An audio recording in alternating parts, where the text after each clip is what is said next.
Selamat sore, di sini saya Sarah Peranika dengan NIM 24.72.030760.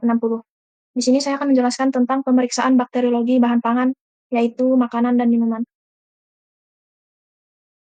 Pemeriksaan bakteriologi pada bahan pangan adalah serangkaian pengujian yang dilakukan untuk mendeteksi dan mengidentifikasi keberadaan bakteri baik yang menguntungkan maupun yang merugikan dalam makanan ataupun minuman.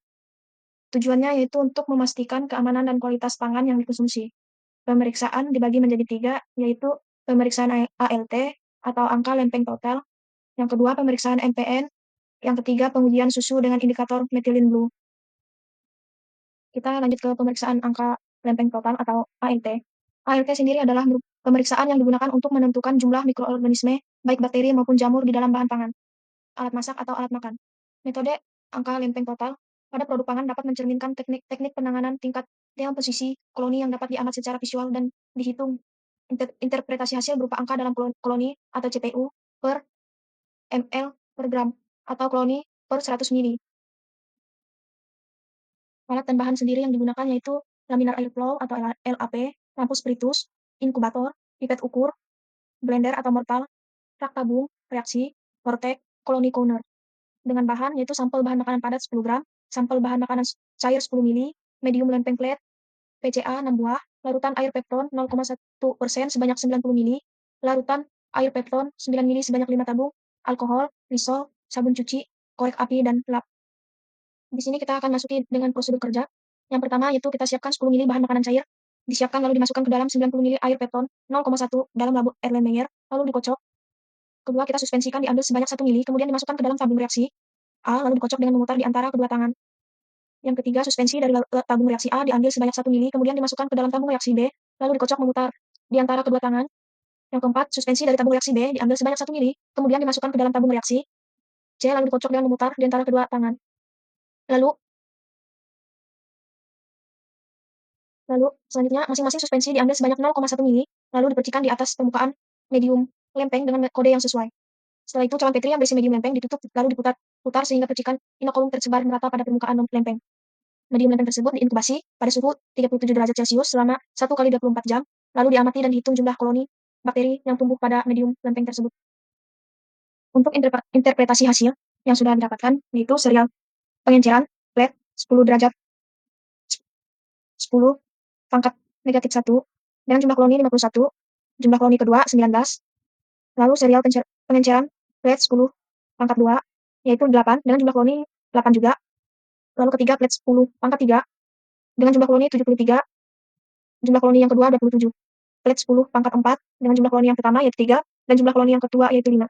Untuk plate 10 pangkat 3 speedernya yaitu 3%. Selanjutnya masuk ke kedua yaitu pemeriksaan MPN atau most probable number. MPN adalah metode pemeriksaan bakteriologi yang digunakan untuk memperkirakan jumlah bakteri dalam suatu sampel, terutama bakteri golongan coliform dengan menggunakan media cair dan serangkaian pengenceran. Metode ini dibagi menjadi tiga, yaitu metode 333, metode 511, dan metode 555. Metode 511 dan 55 digunakan untuk sampel yang telah mengalami pengolahan dan diperkirakan angka kumannya sedikit. Untuk prinsip MPN yaitu mengencerkan sampel sampai tingkat tertentu sehingga didapatkan konsentrasi mikroorganisme yang pas atau sesuai, dan jika ditanam dalam tabung menghasilkan frekuensi pertumbuhan tabung positif, yaitu kadang-kadang tetapi tidak selalu. Untuk alat dan bahannya yaitu lampu spiritus dan korek api, cawan petri, tabung reaksi darat tabung, tabung Durham, gelas ukur, gelas beker, batang pengaduk, pipet tetes, autoklaf, inkubator, pipet lume, bank pipet, neraca analitik. Untuk bahannya yaitu NaCl 0,9%, kapas, media laktose broth atau BGLB, dan EC broth atau Escherichia coli broth, kertas pH, kapas, dan sampel air sumur. Prosedur kerjanya yaitu menyiapkan 3 tabung reaksi masing-masing berisi 10 mili LB per sampel. 2. Setiap tabung reaksi berisi tabung Durham yang diletakkan dalam posisi terbalik, dan diusahakan supaya tidak sampai ada gelembung udara atau gas di dalam tabung Durham. Semua tabung ditutup dan disterilkan dengan autoklaf. Selanjutnya, menginkulasi masing-masing 10 mili sampel air ke dalam tabung 1A sampai dengan 3A secara aseptik. Memutar-mutar tabung reaksi dengan kedua tangan agar suspensi merata. Selanjutnya yaitu menginkulasi masing-masing 1 mili sampel air ke dalam tabung 1B sampai dengan 3B secara aseptik. Memutar-mutar tabung reaksi dengan kedua tangan agar suspensi merata. Lalu menginkulasi masing-masing 0,1 mili sampel air ke dalam tabung 1E sampai dengan 3E. Secara aseptik, memutar-mutar tabung reaksi dengan kedua tangan agar suspensi merata, menutup tabung dengan kapas dan aluminium foil secukupnya. Lalu selanjutnya kemudian tabung diinkubasi pada suhu 37 derajat Celcius selama 1 kali 24 jam.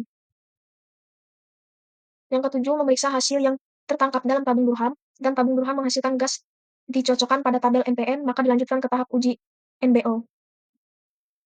Yang kedelapan yaitu jika tabung uji tidak menghasilkan gas, maka inkubasi di inkubator dengan suhu 37 derajat Celcius dilanjutkan 1 kali 24 jam lagi, lalu periksalah gas sesudah inkubasi 48 jam. Setelah itu, jika tabung uji menghasilkan gas, maka dilanjutkan ke tahap uji pelengkap. Jika tabung uji tidak menghasilkan gas, maka tabung dianggap tidak mengandung bakteri Caliform. Selanjutnya, tes pelengkap. Tes pelengkap yaitu kita ambil 1 atau 2 oz inokulum dari tabung yang terdapat gelombung gas dan tanamlah pada EMB untuk mendapatkan koloni yang terpisah. Lalu inkubasi media EMB pada suhu 37 derajat Celcius selama 18-24 jam. Amati hasil penanaman dalam medium EMBA memperlihatkan adanya pertumbuhan pada bagian tengah koloni yang tumbuh dan menunjukkan kilap logam, dan bintik hijau metalik menunjukkan hasil bakteri E. coli, sedangkan koloni yang tumbuh menunjukkan warna merah muda, hasil positif bakteri spesies non-AP coliform. Selanjutnya kita masuk ke pewarnaan gram. Pertama-tama bersihkan objek gelas dengan alkohol sampai bebas lemak, panaskan di atas nyala api lampu spiritus. Selanjutnya buat preparat dan lakukanlah pengecatan gram dari koloni bakteri yang tumbuh pada media EMB. Yang ketiga, keringkan di udara atau fiksasi di atas dari api spiritus. Selanjutnya, dinginkan bubukan cat utama kristal violet gram A sebanyak 2-3 tetes dan diamkan selama 1 menit. Lalu cuci dengan air mengalir dan keringkan. Selanjutnya, tetesi dengan larutan mordan lugol atau iodin gram B dan biarkan 1 menit, cuci dengan air mengalir dan keringkan. Kemudian preparat dilunturkan dengan larutan peluntur atau alkohol 96% gram C selama 10 detik, lalu cuci dengan air mengalir dan keringkan. Setelah itu, beri larutan cat penutup atau cat lawan, sapranin, gram D selama 1 menit, cuci dengan air mengalir, lalu keringkan di udara. Setelah itu, amati preparat dengan perbesaran lensa objektif 100% menggunakan oil imersi, bakteri gram positif berwarna violet, dan bakteri gram negatif berwarna merah. Lalu dokumentasikan hasil-hasil pengecatan dengan diberi keterangan mengenai bentuk, susunan, dan warna bakteri. Untuk interpretasi hasil, tahap perkiraan, MPN seri 333. Didapatkan hasil pada 5 sampel menunjukkan positif dengan nilai indeks MPN lebih dari 1898 per 100 mili, yang dimana kelima sampel tersebut menandakan terdapatnya mikroorganisme dalam air. Sampel dengan nilai indeks MPN yang tidak memenuhi syarat standar kualitas air bersih. Yang kedua, tahap pelengkap, yang memperlihatkan hasil positif adanya koloni berwarna merah, yang menunjukkan semua penanaman pada media EMB positif bakteri yang diduga jenis non-Caliform. Dan untuk pewarnaan gram, grafis hasil pewarnaan gram pada bakteri Caliform yang didapat 100% gram negatif. Bisa dilihat dari tabel yang ada di gambar tersebut. Lalu yang terakhir, pemeriksaan indikator susu dengan methylene blue. Uji methylene blue pada susu adalah metode untuk mengukur kualitas susu dengan menilai waktu yang dibutuhkan untuk bakteri dalam susu mereduksi zat warna biru methylene menjadi putih. Semakin lama waktu yang dibutuhkan, semakin baik juga kualitas susu karena menunjukkan jumlah bakteri yang lebih sedikit. Untuk pemeriksaan indikator susu dengan methylene blue, prinsipnya yaitu penambahan MB atau methylene blue pada sampel susu akan menyebabkan susu berubah warna menjadi biru akibat mikroorganisme pada susu yang ditandai dengan memudarnya warna biru akibat mikroorganisme yang menyerap oksigen.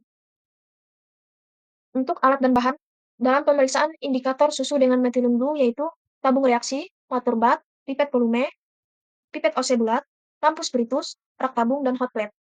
Dengan bahan sampel susu kedelai, methylene blue, suspensi kuman.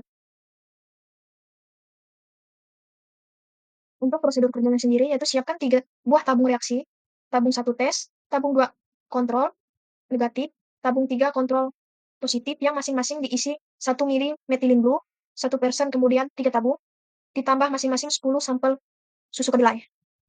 Lalu tabung kedua setelah ditambahkan sampel, dipanaskan hingga mendidih. Tabung ketiga, setelah ditambah sampel, masukkan koloni kuman E. coli, dicampur. Kemudian, tabung ketiga diinkubasi selama 8 jam pada suhu 37 derajat Celcius, water bath, dan diamati setiap 30 menit.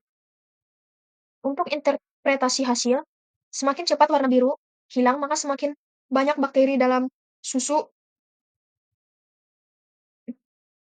dan kualitas susu semakin buruk. Jika sangat baik, tidak ada perubahan dalam lebih dari 8 jam. Jika kualitasnya baik, terdapat perubahan dalam waktu 6-8 jam. Jika sedang atau cukup, terdapat perubahan dalam waktu 2-8 jam. Dan jika buruk, terdapat perubahan dalam kurang dari 2 jam.